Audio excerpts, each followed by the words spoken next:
বোটানির tissue ও টিস্যুতন্ত্র অধ্যায়ের এরপরে যে ইম্পর্টেন্ট টপিকটা নিয়ে আমরা আলোচনা করব সেটা হলো তোমার ভাস্কুলার বান্ডেলের ক্লাসিফিকেশন আছে যেটা তোমার বইয়ে।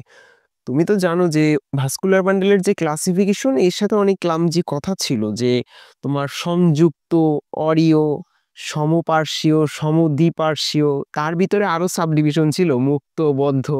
তা এই ছকটা মোটামুটি তোমার বইয়ের ওই 2-3 পেজ যদি তুমি কনসাইজ করো তাহলে মোটামুটি এটা পাবে যে ভাস্কুলার বান্ডেল মানে তুমি ছোটবেলায় পড়েছো না জাইলেম আর ফ্লোয়েম, ওই জাইলেম এবং ফ্লোয়েম কাণ্ড এবং মূলে কিভাবে বিন্যস্ত থাকতেছে এটা তোমার একটু ডিটেলস পড়তে হবে।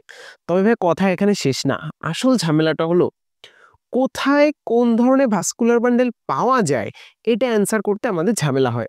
তা আসো অল্প সময়ের ভিতরে আমরা একটু ক্লিয়ার করি যে কোথায় কোন ধরনের ভাস্কুলার বান্ডেল পাওয়া যায়। দেখো এখানে লিখেছি যে আসবেই, মানে পরীক্ষার হলে তুমি এখান থেকে কোশ্চেন পাবে, সুপার ইম্পর্টেন্ট টপিক।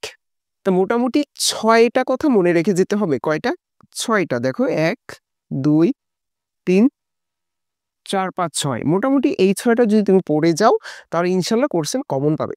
তবে কোশ্চেন কমন পাওয়াই তো শেষ না, তোমার রাইট করে আসতে হবে অ্যান্সারটা, কারণ কথাগুলো অনেক কনফিউজিং, কিন্তু কোথাও আছে কাণ্ড, কোথাও আছে মূল, কোথাও একবীজপত্রী, কোথাও দ্বিবীজপত্রী, আবার কোথাও মুক্ত, কোথাও বদ্ধ। তাহলে এখানে তোমার একটু টেকনিক্যাল ওয়ে কিন্তু ফলো করতে হবে, না হলে কিন্তু কনফিডেন্টলি আবার পরীক্ষার হলে ভুল অ্যান্সার দিয়ে আসবে। এদিকে তাকাও যে ভাস্কুলার বান্ডেলের যে ক্লাসিফিকেশন, ফার্স্টে তুমি ভাগ করেছো সংযুক্ত, অরীয় আর কেন্দ্রিক। এখন এই সংযুক্তের আবার 2টা ভাগ ছিল, সমপার্শ্বীয়, সমদ্বিপার্শ্বীয়। সমপার্শ্বীয়র ভিতরে আবার বদ্ধ আর মুক্ত। তাহলে ভাই পরীক্ষার হলে কি আমার এটা লিখতে হবে? না, এটা লিখতে হবে না। তোমার কোশ্চেন আসবে মুক্ত সমপার্শ্বীয় ভাস্কুলার বান্ডেলের বিন্যাসটা কোথায় পাওয়া যায়। তো তখন দাগাতে গিয়ে তোমার ঝামেলা হবে যে ভাই একবীজপত্রী দাগাবো না দ্বিবীজপত্রী দাগাবো, মূল দাগাবো না কাণ্ডে দাগাবো। তাহলে এই জন্য আমরা বলি যে তুমি মনে রাখবা এভাবেই যে অরীয় কথাটা যেটা, অরীয় বিন্যাস সাধারণত মূলে পাওয়া যায়। কোথায়? অরীয় বললেই আমরা অ্যান্সার দাগাবো মূলে। তাহলে প্রথম কথা হলো মূল আসলে আমার অপশন চেক করা শেষ, মূল আসলেই দাগাবো অরীয়। আর যদি ডিরেক্ট কোশ্চেন আসে পুষ্পক উদ্ভিদের মূলে কোন বিন্যাস পাওয়া যায়, ভাইয়া অরীয়, কেন? মূল বলেছে। ওকে, এবার আসো মুক্ত, সমপার্শ্বীয়, বদ্ধ, সমপার্শ্বীয়। সমপার্শ্বীয় দুটোটাই, বাট একটা মুক্ত আর একটা বদ্ধ। তাহলে মুক্ত তুমি কিভাবে মনে রাখবে?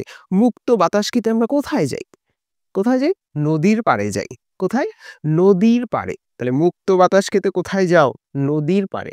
তাহলে মুক্ত কারা কারা এটা মনে রাখতে হয় নদী দিয়ে। ব্যায়া নদীতে কি হয়? নগ্নবীজি আর দ্বিবীজপত্রী উদ্ভিদ। তাহলে মুক্ত যদি বলে নগ্নবীজি দ্বিবীজপত্রী উদ্ভিদ। এখন কথা হচ্ছে ভাইয়া মূল না কাণ্ড? ওই যে বলেছি মূল বললে তো সেটা অরীয়, তার মানে কি এটা হলো কাণ্ড। তাহলে নগ্নবীজি এবং দ্বিবীজপত্রী উদ্ভিদের কাণ্ডে মুক্ত সমপার্শ্বীয় ভাস্কুলার বান্ডেলে বিন্যাস পাবে। Okay fine. তাহলে এবার আসো বদ্ধ। তোমার বদ্ধ কখন লাগে? যখন একটা ঘরে তুমি একাকী থাকো তখন না, বদ্ধ ঘরেই তো মূলত একাকী লাগে। তাহলে এটা সহজ দাগানো, যদি একটু টেকনিক্যাল হতে এভাবে মনে রাখো যে ভাই একাকী ঘরে বদ্ধ লাগে, তাহলে একবীজপত্রীর কাণ্ডে হলো বদ্ধ সমপার্শ্বীয় আর দ্বিবীজপত্রীর কাণ্ডে মুক্ত সমপার্শ্বীয়। তাহলে পরীক্ষা হলে কিন্তু ঘোলানো যাবে না।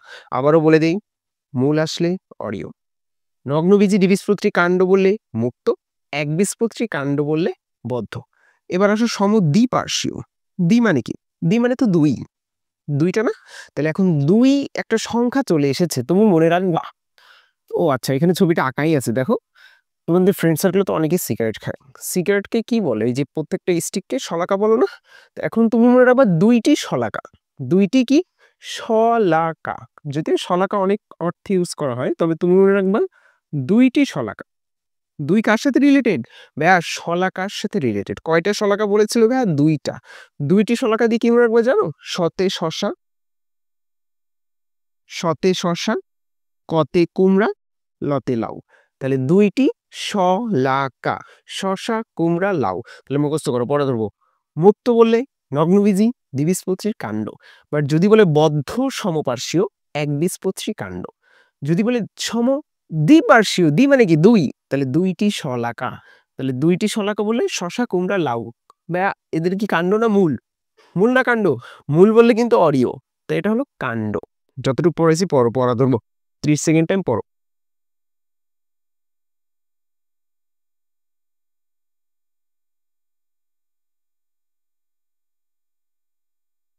হয়েছে, মুখস্থ হয়েছে?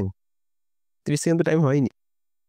এবার অরিও তো পড়া হয়ে গেছে যে পুষ্পক উদ্ভিদের মূলে আমরা পাবো অরিও। ওকে ফাইন, এই পর্যন্ত ঠিক আছে। এরপর দেখো কেন্দ্রিকের আবার 2টা সাবডিভিশন ছিল। কয়টা? 2টা। কি কি?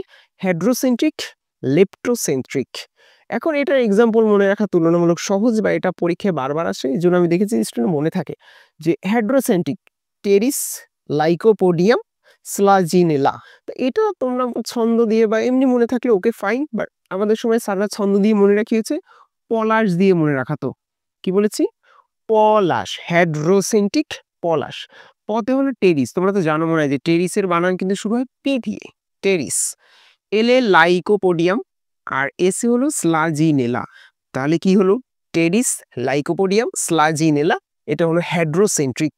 আর বাকি যতগুলো আছে সেটা লেপ্টোসেন্ট্রিক হবে। ড্রাসনি এবং ইউকা তোমার বইয়ে দেওয়া আছে।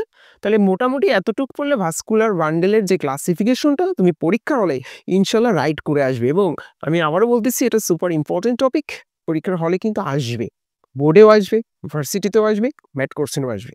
তাহলে রিভাইজ দাও। মুক্ত, সমপার্শ্বীয়। মুক্ত কোথায়? নদীতে, নগ্নবীজী দ্বিবীজপত্রী। তাহলে বলো তো, বদ্ধ বললে একা, একবীজপত্রীর কাণ্ড।